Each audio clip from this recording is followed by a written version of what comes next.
Hola.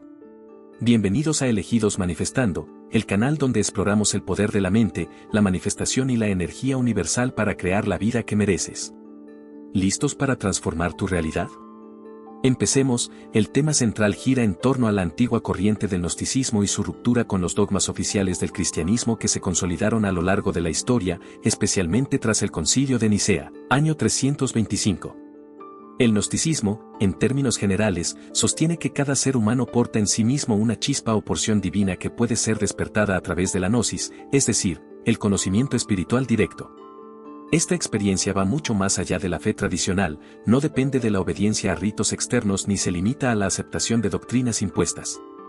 Consiste en una vivencia personal, interior y transformadora, que libera al individuo de la ignorancia y le permite trascender las limitaciones impuestas por el mundo material.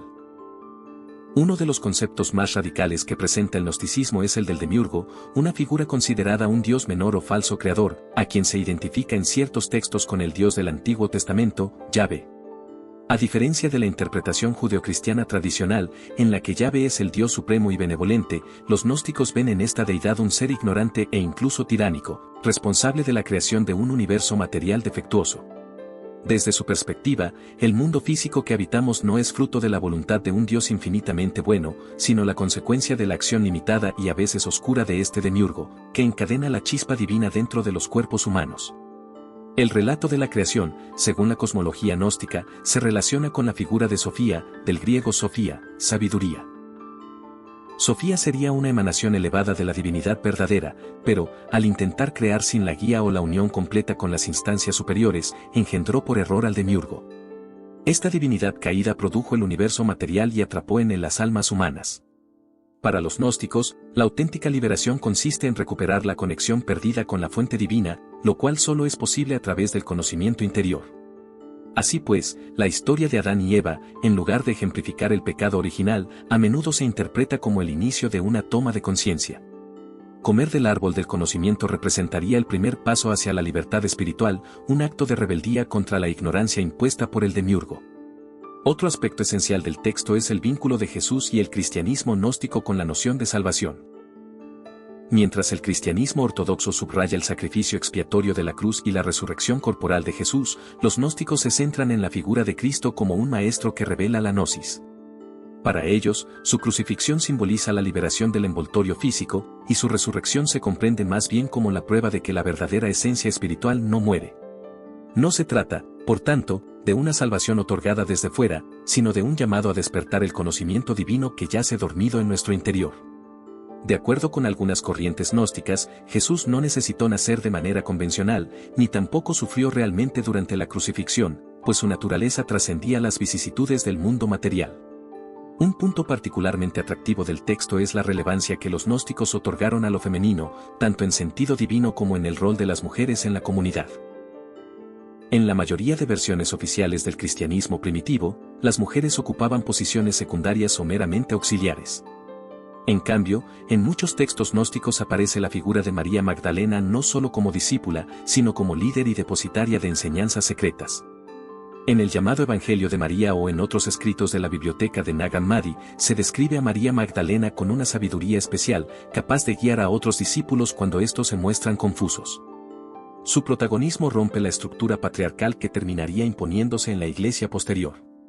De igual manera, la elevada valoración de Sofía como símbolo de la sabiduría divina subraya la importancia de la energía femenina a nivel cósmico y espiritual. Por otro lado, la visión de la Iglesia institucional respecto al gnosticismo fue drásticamente opuesta a esta libertad interior que predicaban los gnósticos.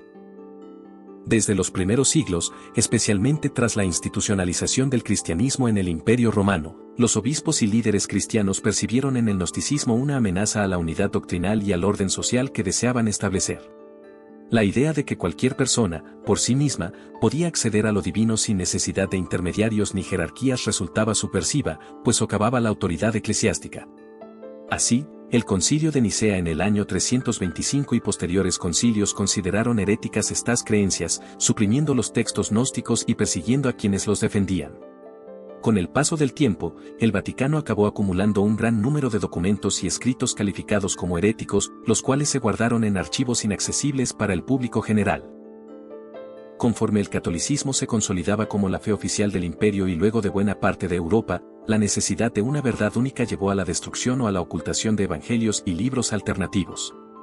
Por ejemplo, el Evangelio de Tomás, el Evangelio de Judas, el Evangelio de María o el Apócrifo de Juan, textos de clara inclinación gnóstica, fueron apartados o destruidos. De este modo, se protegían los dogmas oficiales que sustentaban la posición de la Iglesia como institución indispensable para la salvación. Por su parte, el texto hace hincapié en que el papel del Vaticano no ha sido solo producto de un desconocimiento, sino una estrategia deliberada para ejercer control espiritual y político. Se destaca que el gnosticismo se centraba en la emancipación interior y, por lo mismo, restaba poder a la jerarquía eclesiástica. También se menciona la supuesta existencia de archivos secretos en el Vaticano que contuvieran evidencia de otras interpretaciones de la figura de Jesús, de la relevancia de las mujeres o de la conexión directa con la divinidad. Desde un punto de vista histórico, sí es cierto que durante siglos se persiguió a muchas sectas heréticas y se condenaron escritos contrarios a la ortodoxia. La resurrección, en vez de tomarse como un regreso corporal a la vida, se interpreta como la resurrección del espíritu que despierta a su origen inmaterial. Esta postura difiere notablemente del dogma cristiano, que presenta la resurrección de Jesús como un hecho histórico y físico con el fin de redimir los pecados del mundo. Asimismo, se hace énfasis en el uso del término gnosis, que proviene del griego y significa conocimiento. Pero no se trata de un saber intelectual, sino de una vivencia íntima y directa de lo divino, que libera al individuo del miedo y el engaño del mundo material. El camino gnóstico se describe, por tanto, como un proceso de iluminación interior en el que el buscador se adentra cada vez más en la verdad suprema que habita dentro de su propia conciencia. Esta conciencia se ve bloqueada por el demiurgo y sus influencias que nos mantienen en la ilusión de separación. Cuando uno se sacude esa manipulación, descubre su verdadera naturaleza, inseparable de la fuente divina. En la práctica, el gnosticismo no se estableció como una religión unificada, sino como corrientes diversas que bebían de la filosofía platónica, del misticismo judío, por ejemplo, la cábala, y de doctrinas orientales como el zoroastrismo. De todas estas tradiciones tomó la idea de la dualidad entre luz y oscuridad, materia y espíritu, y la posibilidad de que el alma ascienda por encima de los confines físicos. Esta diversidad de influencias explica la variedad de mitos y cosmologías que encontramos en textos gnósticos, unos más cercanos al relato cristiano, otros con tintes claramente paganos o sincretistas. En relación con la figura de María Magdalena, se subraya que, en varias fuentes gnósticas, ella es reconocida como una discípula predilecta de Jesús, incluso más adelantada que los propios apóstoles varones en la comprensión de las enseñanzas espirituales. Tales escritos sugieren que habría sido una líder espiritual por derecho propio, con revelaciones muy profundas recibidas del mismo Cristo. Por lo tanto, no es de extrañar que, cuando la Iglesia primitiva se institucionalizó bajo fuertes estructuras patriarcales, estas narraciones sobre mujeres con autoridad divina resultaran amenazantes y terminaran proscritas o acalladas. Todo esto desemboca en la pregunta, ¿por qué el Vaticano y la jerarquía eclesiástica se esforzaron tanto por reprimir el gnosticismo? El texto responde que la principal razón fue el afán de mantener un control eclesial, ya que, si cada persona es capaz de conectar directamente con la divinidad sin intermediarios, la institución pierde su posición de poder. La salvación, entendida como un don exclusivo transmitido a través de los sacramentos administrados por el clero, deja de ser necesaria cuando uno descubre ese acceso interior a lo sagrado. Asimismo, la doctrina del pecado original, clave en el cristianismo ortodoxo, pierde fundamento en la cosmovisión gnóstica, que ve en la caída un despertar y no una condena. A lo largo de la historia, este choque de visiones se tradujo en la quema de textos y la persecución de grupos gnósticos. No obstante, las ideas resurgieron en distintos momentos, como se vio con la herejía cátara en la Edad Media, que también reivindicaba una interpretación más espiritual, anticlerical y con cierto parentesco al gnosticismo. La posterior redescubierta de manuscritos antiguos, en especial la biblioteca de Nag Hammadi, permitió que parte de la sabiduría gnóstica saliera nuevamente a la luz, confrontando la versión oficial de la Iglesia y atrayendo el interés de buscadores modernos. En suma, el texto subraya que, según la visión gnóstica, Cristo vino a mostrar el camino de regreso a la plenitud divina, pero ese mensaje fue tergiversado o encajonado dentro de estructuras rígidas que favorecían la obediencia a una institución. El gnosticismo, por su parte, habla de un autoconocimiento liberador y de una salvación fruto de la conexión personal con la chispa divina que anida en cada ser. En esta línea, el demiurgo, identificado con Yahvé, quedaría relegado a un plano inferior y engañoso, opuesto al verdadero Dios que es pura luz y sabiduría. A lo largo de la narración, encontramos la invitación a recobrar estas enseñanzas, a estudiar los textos gnósticos, como el Evangelio de Tomás, el Evangelio de María o el Evangelio de Judas, y a reflexionar sobre por qué la historia oficial no les dio cabida en el canon bíblico.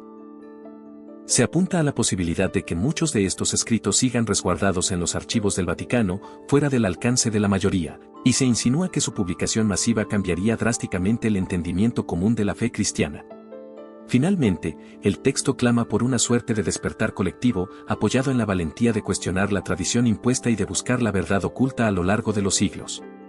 De esta manera, el gnosticismo vuelve a surgir como un faro para muchos que persiguen una espiritualidad basada en la experiencia interior más que en la obediencia ciega. Sus implicaciones, sin embargo, sacuden los pilares de las religiones establecidas al resaltar el rol protagónico de las mujeres, la soberanía del buscador individual para encontrar a Dios directamente y la denuncia de una divinidad engañosa que se hace pasar por suprema.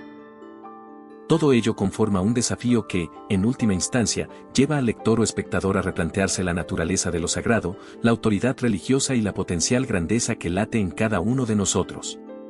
Este ha sido un resumen detallado que integra los puntos esenciales de la exposición original, incluyendo el enfoque en la figura del demiurgo, la reinterpretación de Yahvé, el papel emancipador de la gnosis, la importancia de Sofía y María Magdalena, así como la razón por la que el Vaticano y las jerarquías eclesiales habrían luchado contra estas ideas. Gracias por acompañarme hasta aquí. Espero que estas reflexiones te sirvan para ampliar tu perspectiva acerca de la espiritualidad y de la historia religiosa. Si te ha resultado útil, te invito a suscribirte y compartir este contenido con otras personas interesadas en profundizar en la verdad más allá de lo establecido. Nos vemos en próximos videos para seguir explorando juntos estos temas apasionantes. Hasta pronto, y muchas gracias.